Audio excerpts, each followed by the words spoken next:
or a high blood pressure, patients with familial hyperlipidemia without other major risk factors, and patients with diabetes without target. Remember, the difference between very high risk and high risk is diabetic with target and diabetes without. The numbers are subtle, but it's important how aggressive you get after these patients.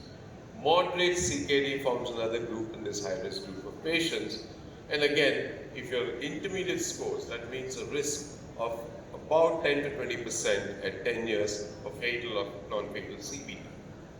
Then is a third group of patients who are moderate risk patients, the orange group, which are young patients, type 1 diabetes less than 35 or type 2 diabetes less than 50, with a diabetes less than 10 years, without other risk factors, and a calculated score of ASCVD between 2 to 10% at 10 years.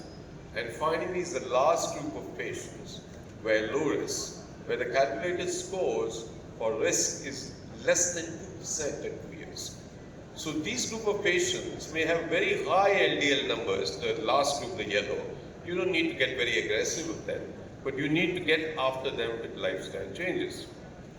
Now this is a very complicated slide, but simply puts it in one brief picture that the number of LDL, as you can see, is greater than 190 here. It looks like a big number.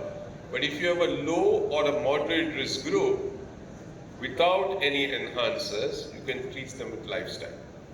But if you move the number to 116 to less than 190, but if you're low, you do just do a lifestyle and considering adding drug if you're controlled.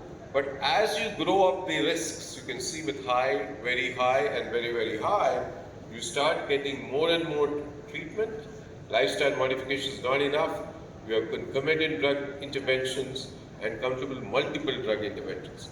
So clearly the risk is not the number alone. The risk is what the patient